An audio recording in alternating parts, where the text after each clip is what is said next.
নমস্কাৰ ছাত্ৰ-ছাত্ৰীসকল, বিকাশ এডুকেশ্যন চেনেলৰ সকলোকে আকৌ পুনৰ স্বাগতম জনাইছোঁ। আজি আমি এইটো ভিডিঅ'ত আলোচনা কৰিম যে অসম জাতীয় বিদ্যালয় ক্লাছ 5ৰ বিজ্ঞানৰ পাঠ নং 2 জীৱ আৰু পৰিৱেশ ইয়াৰ আজি প্ৰশ্নোত্তৰখিনি গোটেইখিনি আজি আলোচনা কৰিম। তেনেহ'লে ভিডিঅ'টো স্কিপ নকৰাকৈ একেলগে চাই থাকক।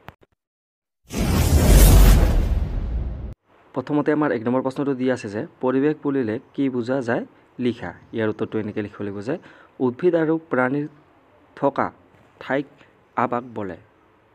আৱাস আৰু ইয়াৰ চাৰিওফালৰ অৱস্থাক পৰিৱেশ বোলে। জীৱ থকা ঠাইৰ অৱস্থা বুলিলে থকা ঠাইখিনি মাটি নে পানী, মাটি হ'লেই ই সমানে পাহাৰ আদি বুজোৱা হয়। সেইদৰে ঠাইখিনিত থকা আন জীৱবোৰ কি ঠাইডোখৰ কিমান গৰম বা ঠাণ্ডা আদি সকলোবোৰ কথা পৰিৱেশৰ অন্তৰ্ভুক্ত। এনেকৈ লিখিলে হৈ যাব। তাৰপিছত 2 নম্বৰ প্ৰশ্নটো দিয়া আছে পানীত হোৱা উদ্ভিদৰ শিপাবোৰ কেনেকুৱা। ইয়াৰ উত্তৰখিনি লিখিম যে পানীত হোৱা উদ্ভিদৰ শিপাবোৰ চুটি আৰু কোমল।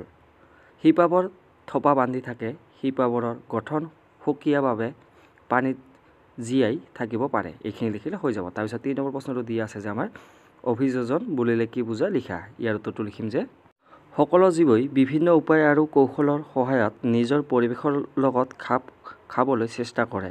পৰিৱেশৰ লগত খাবলৈ লোৱা এই উপায় আৰু কৌশলবোৰক অভিযোজন বোলে। এনেকৈ লিখিলে হৈ যাব। তাৰপিছত আমাৰ 4 নম্বৰ প্ৰশ্নটো দিয়া আছে যে পানীত হোৱা উদ্ভিদবোৰে ওপঙি থাকিবলৈ কিয় অভিযোজন কৰে। ইয়াৰ উত্তৰখিনি লিখিব লাগিব যে পানীত হোৱা উদ্ভিদবোৰৰ পাত আৰু ঠাৰিবোৰ কোমল আৰু থপকা। মেটেকা পাতৰ ঠাৰি কোমল আৰু ওফন্দি উঠা। ইয়াত বায়ু সোমাই থাকে বাবে মেটেকা পানীত সহজে পানীত ওপঙি থাকিব পাৰে। এইখিনি লিখিলে হৈ যাব। তাৰপিছত প্ৰশ্নটো দিয়া আছে 5 নম্বৰ প্ৰশ্নটো যে মাছে পানীত চলাচল কৰিবলৈ কিয় সুচল পায়। ইয়াৰ উত্তৰটো লিখিম যে মাছৰ গাটো চেপেটা, মাজভাগ বহল, মূৰ আৰু নেজৰ ফালে চিঞ্জা ঠেক। মাছৰ গাৰ গঠন নাও এখনৰ দৰে। মাছৰ ফিছা এখনো থাকে। মাছৰ ফিজৰ উপৰিও পিঠিত, পেটত আৰু মূৰটোৰ তলত থকা কাণ দুখন এৰি সোঁফালে আৰু বাওঁফালে পাখি থাকে।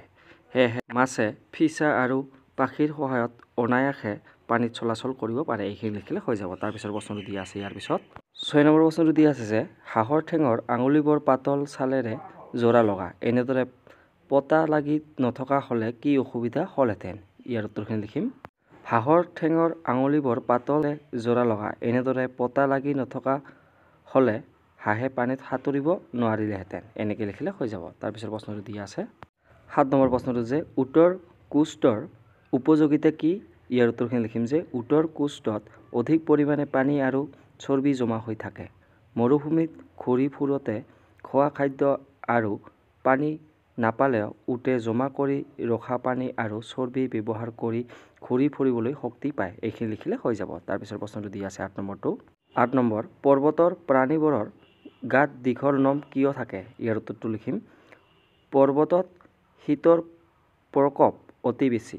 সেয়েহে পৰ্বতত বাস কৰা প্ৰাণীবিলাকৰ গাৰ নোম অতি দীঘল হোৱা বাবে শীতৰ প্ৰকোপৰ পৰা অনায়াসে ৰক্ষা পৰে। এইখিনি লিখিলে হৈ যাব। তাৰপিছত প্ৰশ্নটো দিয়া আছে 9 নম্বৰ প্ৰশ্নটো যে 3বিধ বাকলি থকা মাছৰ নাম আৰু 3বিধ বাকলি নথকা মাছৰ নাম লিখা।